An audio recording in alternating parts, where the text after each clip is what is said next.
আসসালামু আলাইকুম। কেমন আছেন সবাই? আল্লাহর রহমতে আমার ছোট্ট পরিবারটা নিয়ে আমরাও ভালো আছি, আলহামদুলিল্লাহ। সোহাগিস কিচেন হোম এলিমেন্টসে আপনাদের সবাইকে জানাই স্বাগতম। যে আপু ভাইয়ারা আমার ভিডিওটি দেখছেন, আশা করি ভিডিওর প্রথমে ছোট্ট একটি লাইক দিয়ে ভিডিওটি দেখা শুরু করবেন। আপনার একটি লাইকে আমাকে পরবর্তী একটি ভিডিও বানাতে উৎসাহ জাগায়। সকালে নাস্তাটা শেষ করে আবার বাচ্চাদের কিছু ফল কেটে দিচ্ছিলাম। আজকে গল্প তো হলো, এবার আসি দুপুরের রান্নায়। কাঁঠালের সিজন মানেই তো কাঁঠাল আর কাঁঠাল বিচির জয় জয়কার। আজ আমি রান্না করব পুঁইশাক দিয়ে আলু আর কাঁঠালের বিচি দিব, সাথে শুটকি মাছ। এই তরকারিটা কিন্তু খেতে দারুণ হয়, বিশেষ করে শুটকি দিয়ে। এই তো একে একে আমি পুঁইশাকগুলো কেটে নিয়েছি।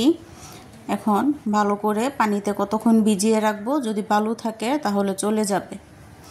এই তো আমি মশলাটা কষিয়ে নিচ্ছি, সাথে পুঁইশাকটা একবার ধুয়ে নিয়েছি, আবার পানিতে রেখেছি। এদিকে আমি তরকারির জন্য মশলাটা কষিয়ে নেব। তা আগে পেস্টটা ভালো করে ভেজে নিয়েছি, তারপর আমি শুটকি মাছটা দিয়ে দিচ্ছি, যেন মাছে কোনো এক্সট্রা গন্ধ না থাকে। কে কীভাবে রান্না করেন জানাবেন আমাকে কমেন্টে। সুন্দর টাটকা শাকসবজি দেখলে মনটা এমনিতেই ভালো হয়ে যায়, তাই না? কাটতেও ভালো লাগে, রান্না করতেও ভালো লাগে। এই তো একে একে সব মশলা দিয়ে কষিয়ে নিচ্ছি। তারপর আমি আলু আর যে কাঁঠালের বিচিটা কেটে নিয়েছি ওইটা আমি আগে ভালো করে কষিয়ে তারপর শাকটা দেব।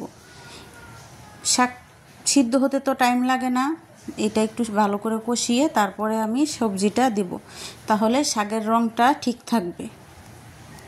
তেতো মশলাটা কষিয়ে নিয়েছি, এখন আমি একে একে শাকটা দিয়ে দেব। তাই তো ভালো করে শাকটা দিয়ে ঢেকে দিলাম, একদম কমে যাবে শাকটা। প্রথমে বেশিই দেখা গিয়েছে। আমি কিন্তু কোনো ঝোল অ্যাড করব না, এটা থেকেই যে কষানোতে যে পানি বের হয়েছে ওটাতেই আমি শাকটা রান্না করে নিয়েছি।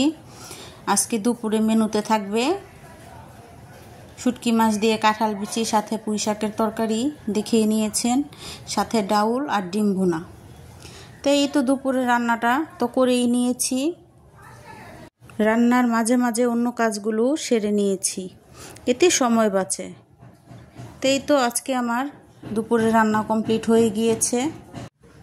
বিছানাটা ভালো করে গুছিয়ে নিয়েছি।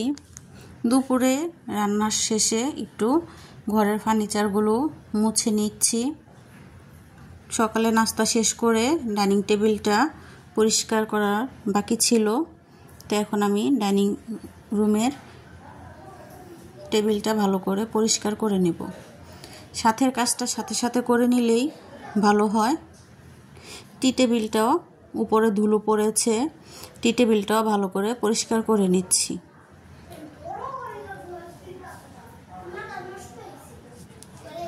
আর এই যে আমার টেবিলের উপরে গাছগুলো, এই গাছের পানিগুলো আজকে চেঞ্জ করেছি, ভালো করে জারটাও পরিষ্কার করে নিয়েছি। গাছগুলো দেখলে খুবই ভালো লাগে, তাই সবসময় গাছগুলো খুবই যত্ন করে রাখি। তা আমার সংসারের টুকিটাকি কাজ মিলিয়ে আজকের ছোট্ট একটি ব্লগ আপনাদের সাথে শেয়ার করেছি। অবশ্যই কমেন্টে জানাবেন আপনাদের কেমন লেগেছে। আসসালামু আলাইকুম, আল্লাহ হাফেজ।